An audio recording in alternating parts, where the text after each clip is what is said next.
Hello friends Assamese तड़का चेनेलटोলৈ আপোনালোক সকলোকে পুনৰবাৰ স্বাগতম জনাইছো।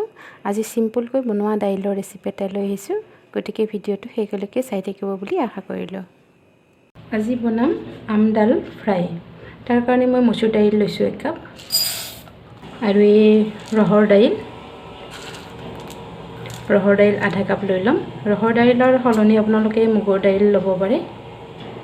দি দিছো। এতিয়া ভালকৈ ধুই লম দাইলখিনি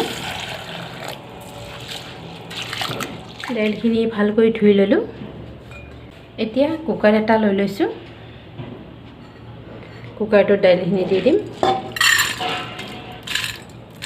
আম লৈছো এটা, এনেকৈ কাটি লৈছো, আমটো দি দিছো। পানী দি দিম এগিলাচ আৰু আধা গিলাচ পানী দি দিছো। এতিয়া নিমখ দিম সোৱাদ অনুসৰি। ঢাকনিখন বন্ধ কৰি দিম, ষ্টভ জ্বলাই দিছো। এতিয়া কুকাৰটো উঠাই দিম। এতিয়া 3টা বা 4টা চিটি মাৰিবলৈ দিম। 3টা চিটি মাৰিলে গেছটো এতিয়া বন্ধ কৰি দিছো। কেৰাহী এখন উঠাই দিছো, তাতে মিঠাতেল দি দিছো। তেলখিনি গৰম হৈ গৈছে। এতিয়া দি দিছো তেজপাত এখিলা,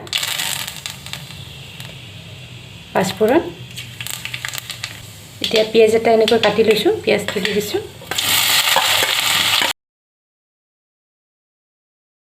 এতিয়া 1 চামুচ ৰহুন পেষ্ট দিছো, 1 চামুচ আদাৰ পেষ্ট আৰু কেঁচা জলকীয়া এনেকৈ মই সৰু সৰুকৈ কাটি লৈছো, এইখিনি দি দিছো। লৰাই দিছো। ৰহুন পেষ্ট পিঁয়াজৰ কেঁচা গোন্ধটো যোৱালৈকে ভাজি ল'ম। মছলাখিনি ভজা হৈ গ'ল। এতিয়া দি দিছো হালধি গুড়ি 1 চামুচ, জিৰা গুড়ি আধা চামুচ, ভাজি লৈছো অলপ সময়।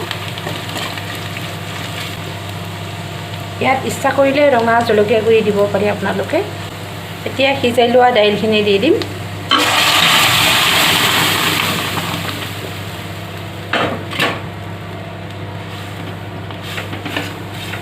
এতিয়া অলপ কুকাৰটোত গৰম পানী দি দিছো, পানীখিনি দি দিছো।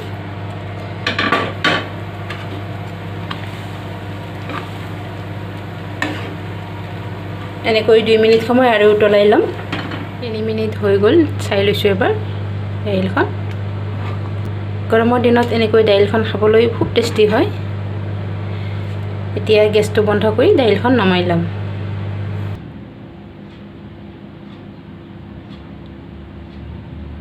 আপোনালোকে এনেকৈ বনাই খাব।